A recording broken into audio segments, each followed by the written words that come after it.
à tous.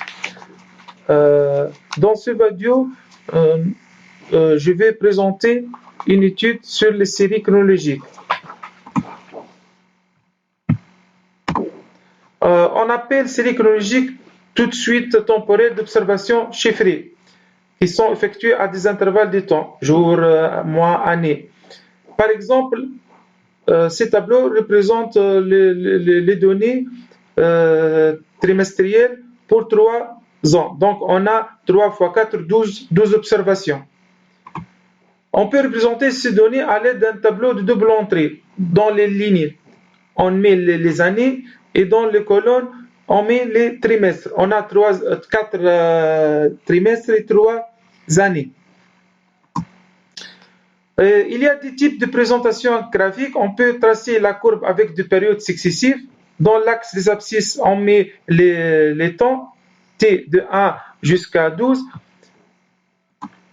Ou bien on peut tracer la courbe annuelle superposée. On trace l'observation de chaque année. Par exemple, la première année c'est en noir, deuxième année en rouge, troisième année en vert. Et dans les axes, on met les temps de 1 jusqu'à 4. On met les trimestres de 1 jusqu'à 4. Lorsque la tendance est linéaire, la méthode la plus simple pour l'estimation est d'utiliser le moyen mobile. Comme les données sont trimestrielles de période 4, donc l'ordre choisi de la moyenne est 4. On utilise cette formule, elle est simple. Pour t est égal à 1, on calcule que M4A. On ne peut pas le calculer car lorsqu'on remplace t par 1, il devient 1 moins 2 moins 1, x moins 1. Or, x moins 1 n'est pas disponible. De même pour t est égal à 2. X 0 n'est pas disponible. Lorsqu'on remplace t par 2, il devient x0, n'est pas disponible. Pour calculer M4, 3, on remplace t par 3.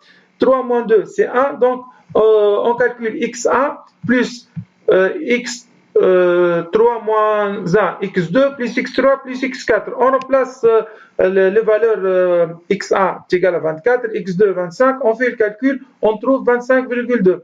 Pour t est égal à 4, de même chose, on applique la formule, on remplace t par 4. Après le calcul, nous obtenons ces tableaux des séries de moyens mobiles d'ordre 4. La deuxième étape consiste à estimer le mouvement saisonnier. Donc, on applique la formule ST est égal à XT moins MP4.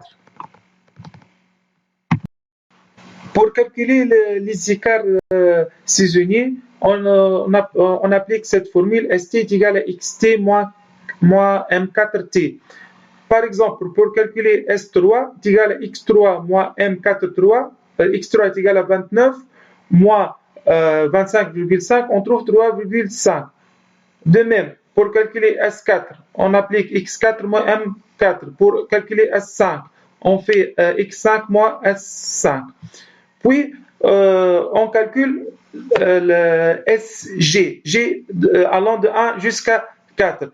Pour calculer S1, la moyenne des trimestres, on fait moins 2,125 plus moins 1,75 sur 2. On trouve moins 1,668.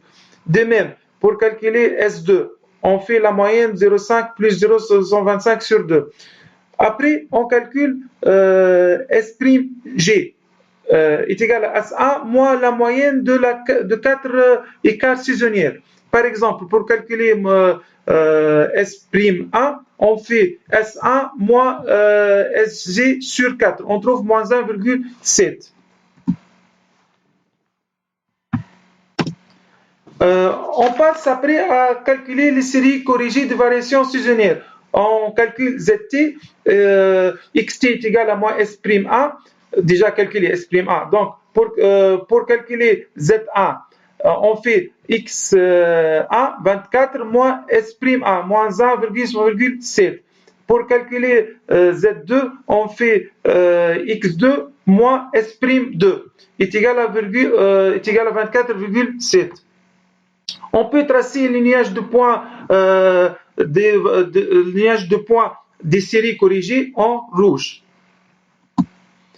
Enfin, on passe à la prévision. Donc, il faut déterminer la régression des zt en fonction de t. Donc, il faut déterminer l'équation zt est égale à t plus b. Pour déterminer le paramètre a, on fait covariance zt sur vt. Et pour les b, c'est z bar moins a t bar.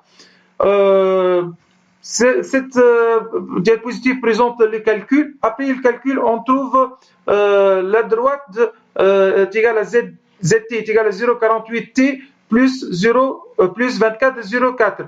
Pour faire les prévisions de la 13e trimestre, on remplace t par 13. Et on applique cette formule. Donc 0,48 fois 13 plus 24 est égal à 30,32. De même pour 14. Donc, on peut calculer x13, x14. Merci pour votre attention.